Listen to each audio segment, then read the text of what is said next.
Thank you. So topic of this particular class is dynamic RAM, or abbreviated as DRAM. Now, why this DRAM? This question, I think you know that, how to answer this particular question. Why DRAM and not satisfied with static RAM? Static RAM is very good because, as a non-volatile or volatile memory, static RAM is a volatile memory. It's very good. But why unnecessarily go to dynamic RAM? Because now you are clubbed with your future is tagged with a clock, and it will not work if the clock frequency is below a certain frequency, and that is a characteristic of any dynamic circuit, dynamic logic circuitry. Same thing true here also. Simple reason for going to DRAM from SRAM is the need for higher integration density. I want to store more memory per chip or per millimeter square. That is the main motivating factor. Otherwise, dynamic RAM is not really that good from this point of view applications. Static RAM is always welcome. If you can have the same capacity of static RAM in the same cost with similar fastness and all these things, speed, etc., I will definitely prefer static RAM. But it was not possible. And why? And you have already found that each individual memory element in static RAM contains minimum 6 transistors. You cannot avoid it. 6 transistors is the minimum requirement per element, per memory element in static RAM. People then thought that, is there any way out so that I can use less number of transistors per memory element? And they found it is possible if we have the so-called Precharged or dynamic, not Precharged, dynamic operation. Okay, and the first attempt was to realize memory elements with 4 transistors. So the first one which I will discuss is dynamic RAM with 4 transistors. 4 transistor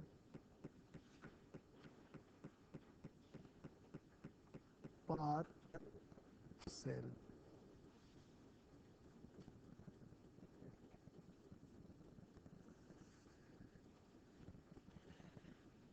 Thing is like this.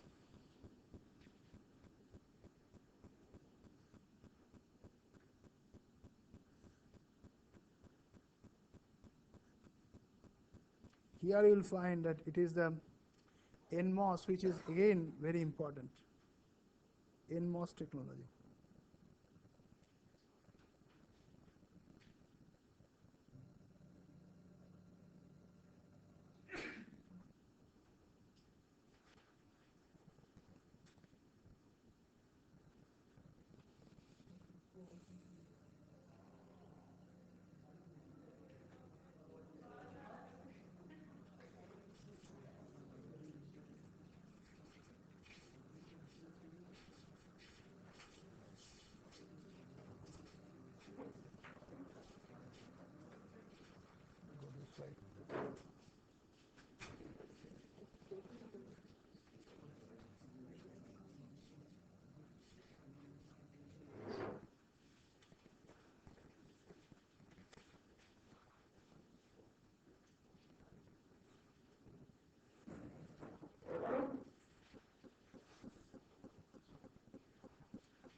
you see what I've done here.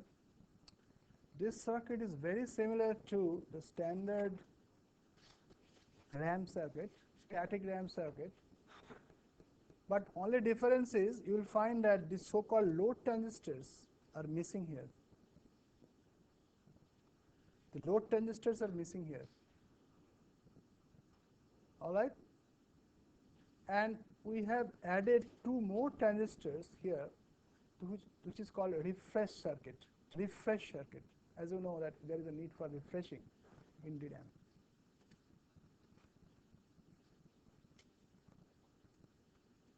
Because I have eliminated the two load transistors of the inverter cell, of the memory cell. Naturally, I have saved two.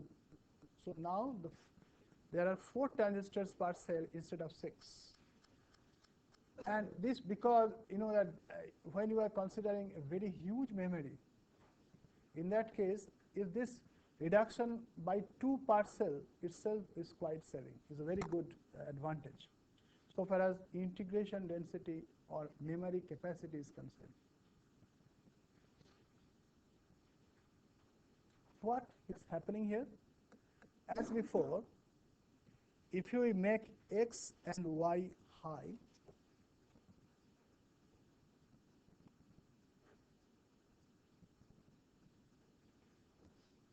then this particular memory cell is accessed.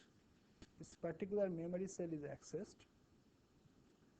And then if I now apply a signal, suppose I make W1 and R0.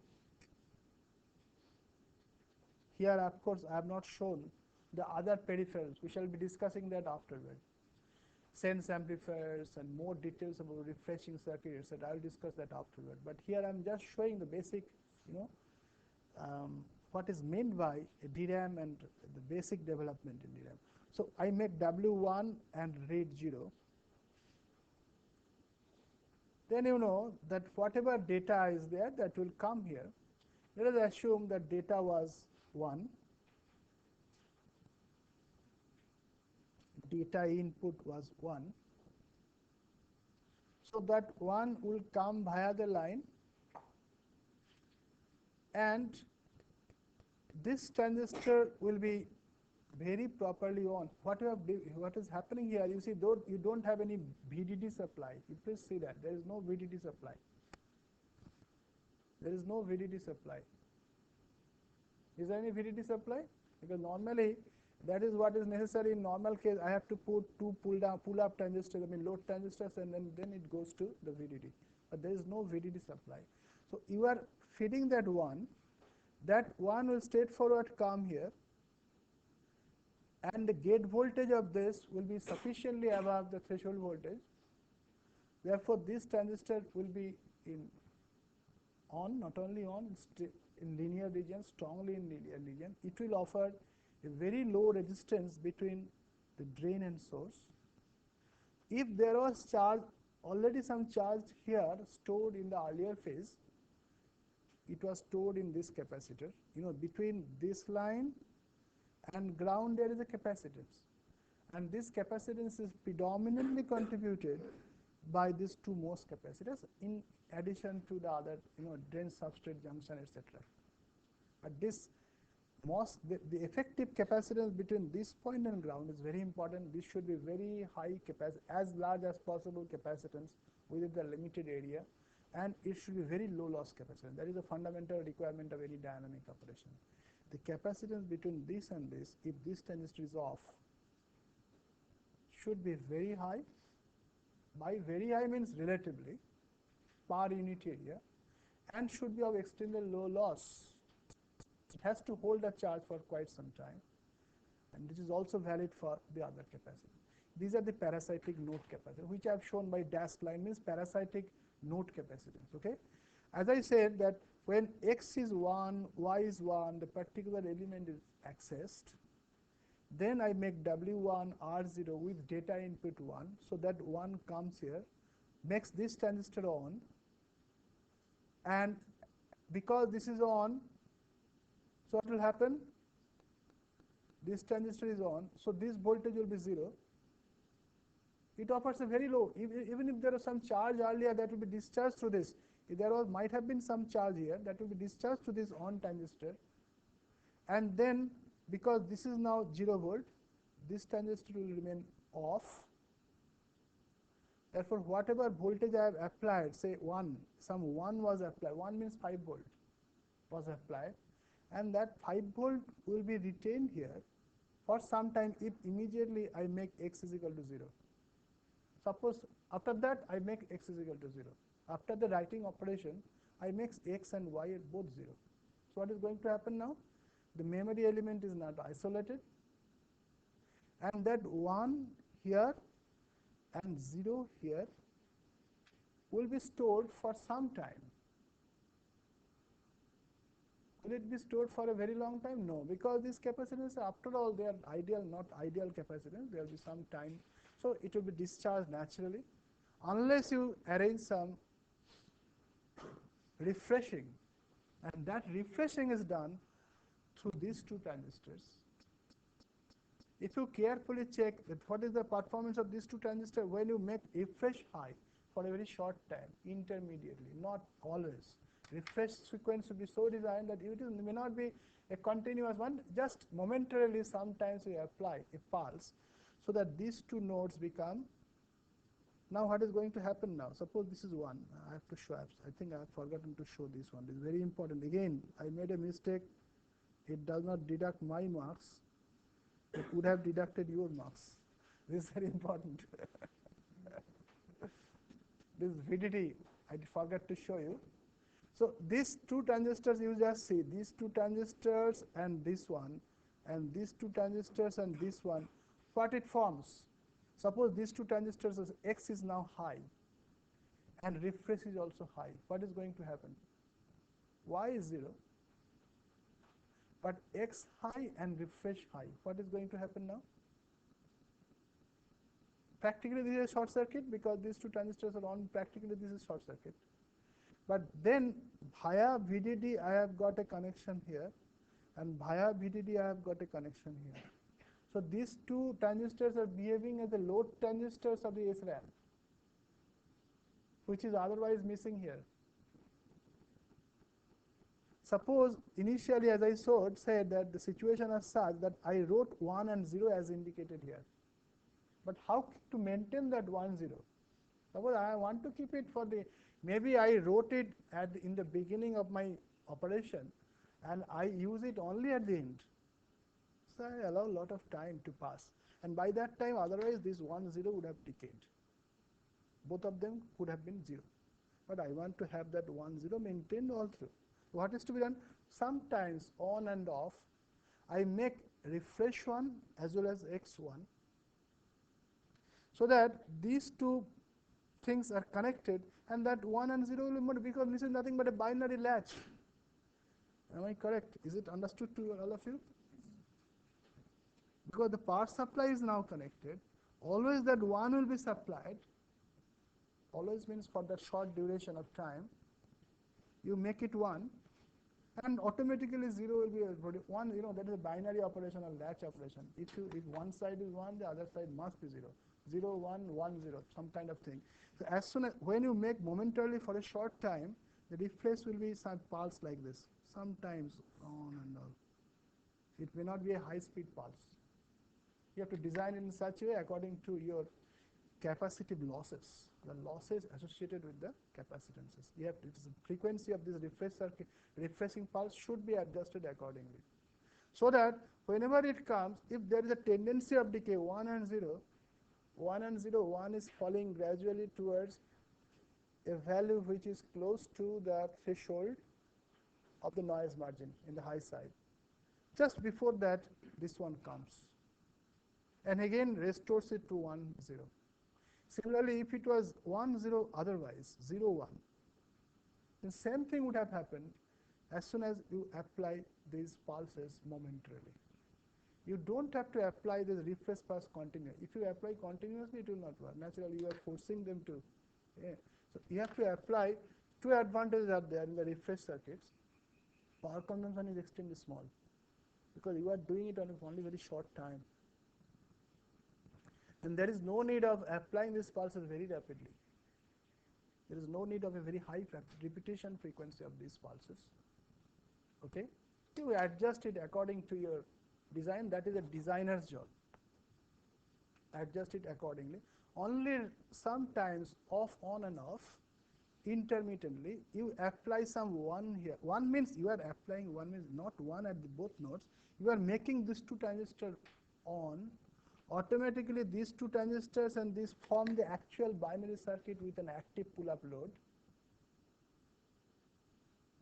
And whatever one is there, they will more properly established because this node will be charged properly from this line, and this transistor as a result will be very properly on, and this transistor will be very properly this transistor will be on, and as a result, as you know, that happens in a latch circuit. If somehow this transistor is on, this transistor must be off. Whether you connect a pull-up transistor or not, this must happen as soon as you connect the two driver transistors like this. What I have done here, without any pull-up, I have just cross-connected the two driver transistors. If one of them is on, the other must be off. It must happen. But that on and off condition has to be maintained properly. And for that, I am supplying the charge, necessary charge, for charging this capacitor. And automatically, this I am not supplying, it will be automatically discharged. You will see that by making it on, this charge is supplied to this particular input. And that will make this transistor more properly on, and as a result, this will be more properly 0, and that 1 and 0 will be maintained. It could have been otherwise also, could have been 0, 1. So by refresh circuit, you are doing that. That's a simple arrangement. So therefore, you see that this circuit is also expected to function very well. It can be used as a RAM. Only thing is, it works under some dynamic operating condition. If the refresh frequency is below a certain value, it will not work. If the refresh is above a certain value, it will work nicely. And by this, what I have achieved? I have at least been able to reduce the number of transistors per cell from 6 to 2. This may really cause a great advantage to me in the ultimate realization of a high capacity memory. But as you know that, and similarly with this, that there should be some sense amplifiers and all these things which are not indicated here. Here also the small changes are to know the bit lines will be large. Same problem which I have discussed in connection with the other last circuit is there also. So those sense amplifier circuit etc. per column. So there will be here not only this, there will be a refresh circuit as well as sense amplifier circuit per column, and that is a must for any RAM circuit, any high capacity RAM circuit. But what I wanted to say is that, is this number 4 optimum? That has to be thought now. I have been able to reduce from 6 to 4, but is this 4 okay, or can it be reduced further? And that was the, for quite some time, it took some time. Ultimately, some people suggested, yes, we can do a DRAM using 3 transistors per cell, from 4 to 3. And ultimately, some people said, no, there is no need of that. I can use only 1 transistor. Of course, and 1 storage capacitance. 1 transistor and 1 storage capacitance ultimately can be used for realizing a DRAM cell. That was the logic. So let us see what was done subsequent to this. That is 3 transistor RAM cell. I will discuss it very shortly, but that is not that important. This came for a short time only.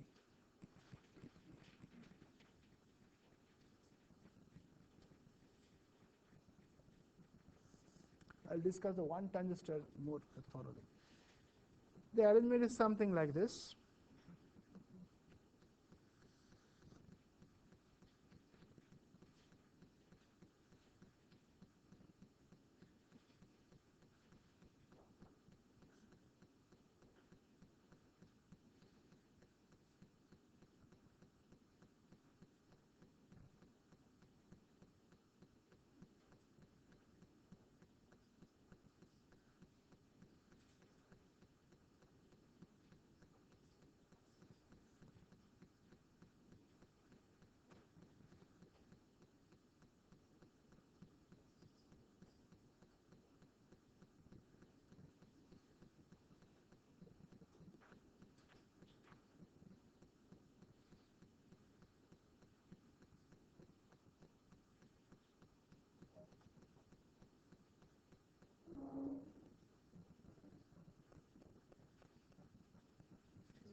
that was the intermediate development of a RAN cell with 3 transistors only.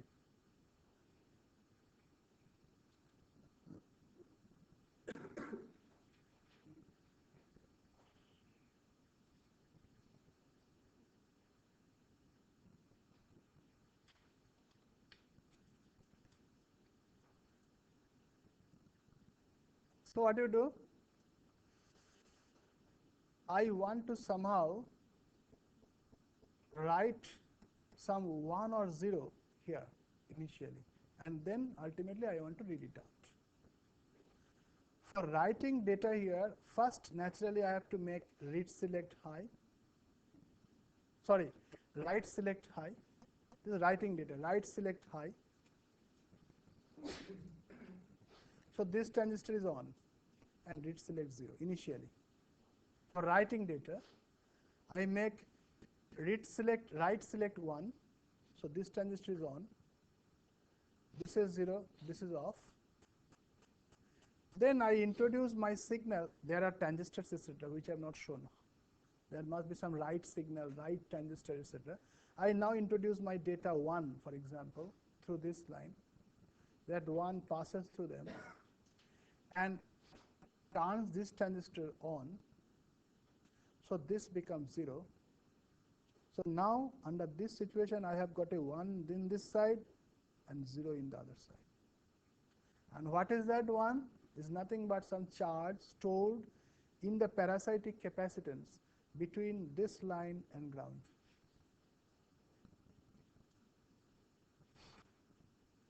All right? So I have simply done that, just turning this transistor which provides the writing signal, which transmits the write signal into the main transistor which stores data. That is turned on by this write select line turning on, and then simply you transmit the data. Of course, I keep read select, this transistor is off now. Read select is 0 means this transistor is off. So if this is 1 and this is 0, and that 1 and 0 will be stored semi-permanently there, temporarily there. I have to again make some refresh arrangement. Exactly that kind of circuit which I have shown. Where as soon as I want to read it out, I simply make read select 1 and write select 0. And whatever signal is here in this particular example 0, that will be read out. And of course, there should be another transistor with read signal. That has to be there. So that's how I can read it out. And whenever I need, I can make a similar refreshing arrangements, exactly what I have drawn earlier, to refresh this data. This 1 and 0, if I keep it for some time and want to read it out at the end after a long time, I have to preserve it during that period, and that is done with the help of the refreshing circuit signal, which I have explained in the last slide, in the last projection. So you see that the same job which I did here by using 4 transistors, I can do it using only 3 transistors. A simplification.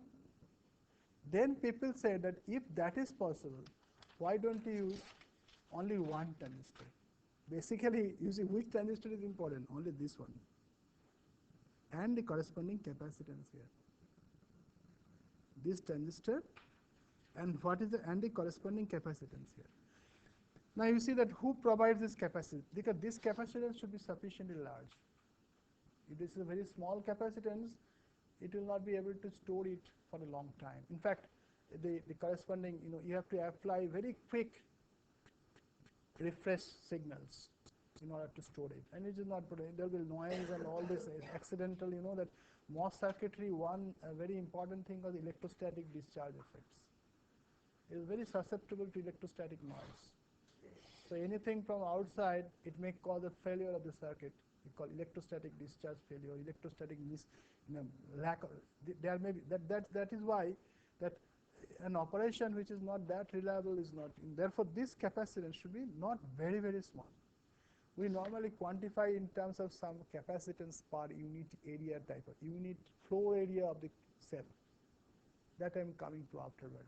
And who provides this capacitance? Here in this particular example, who provides this capacitance?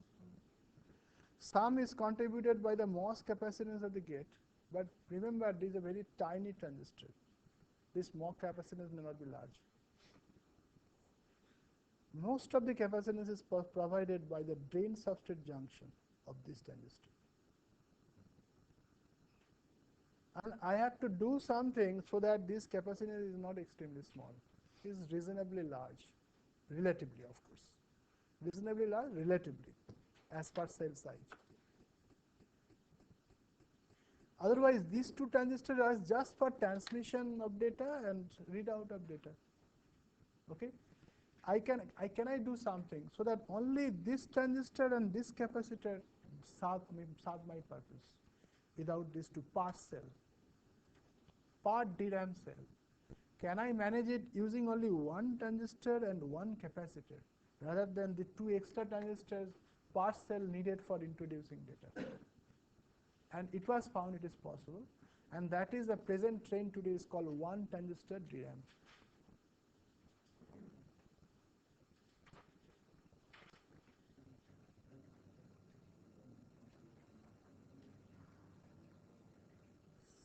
I'll first draw the simple thing, but then I'll give you the more detailed circuitry.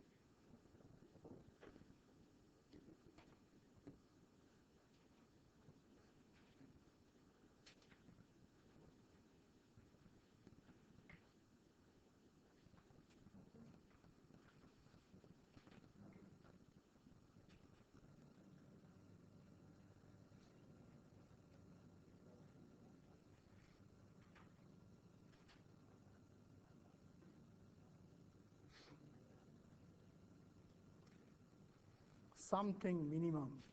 If we write, instead of writing something, I'll write C, something should be adequately large.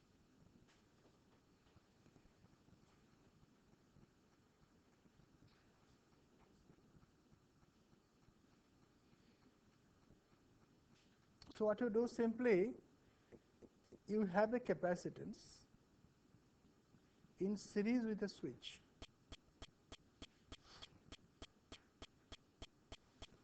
Please see that I have not really used this capacitor, but this one and this one, not this one. I have a capacitance in series with a switch, and this switch input is driven by a select data, and this is a bit line. So whenever I am interested, I make this high,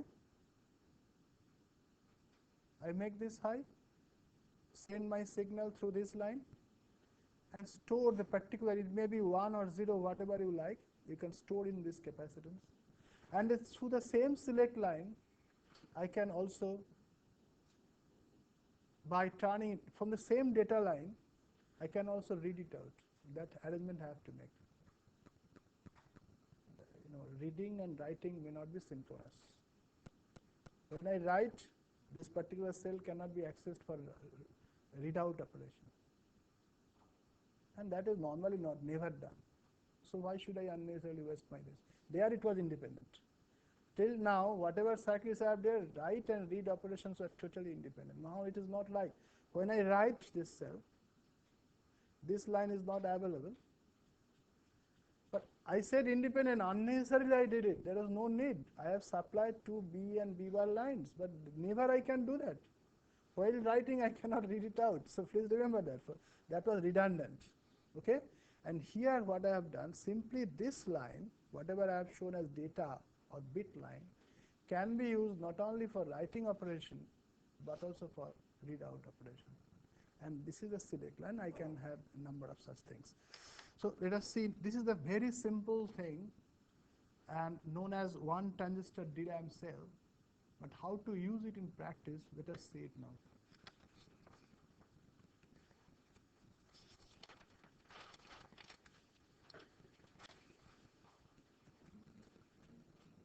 Do I have time? Anyway, I will discuss it again.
Sorry, I think I have not, this space is little bit narrowed anyway. Let me quickly discuss it. I think next class I will discuss in more detail.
Today there is little time in hand.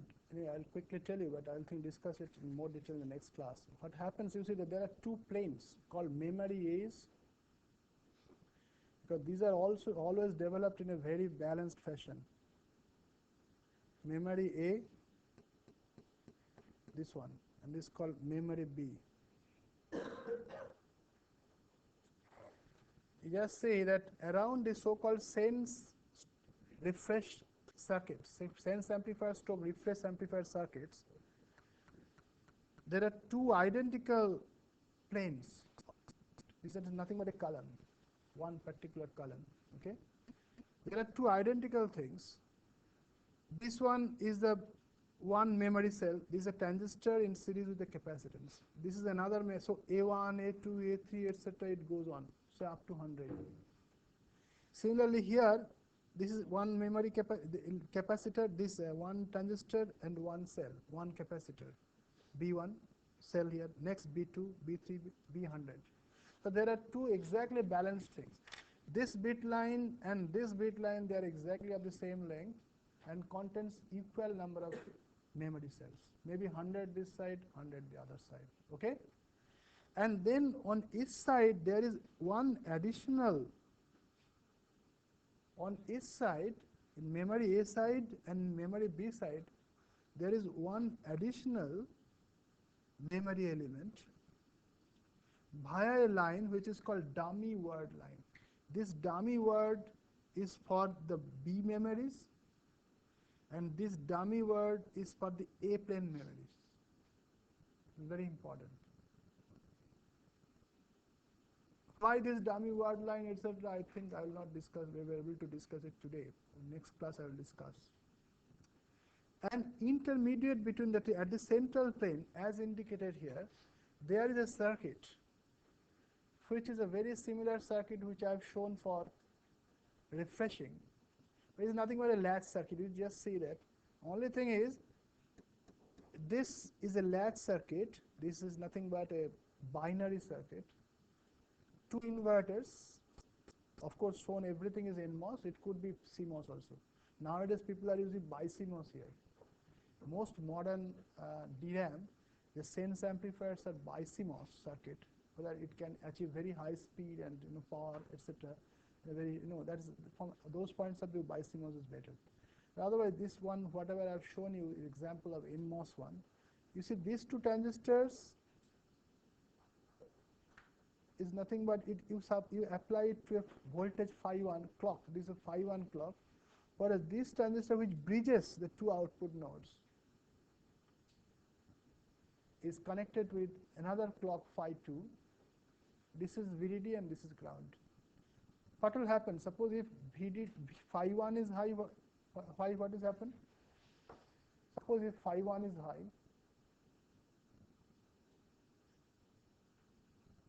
both the transistors are on, and phi 2 is also simultaneously high. You see that suppose initially it was 1 and it was 0. Sorry, I will discuss in the next class. So today I will end the class today.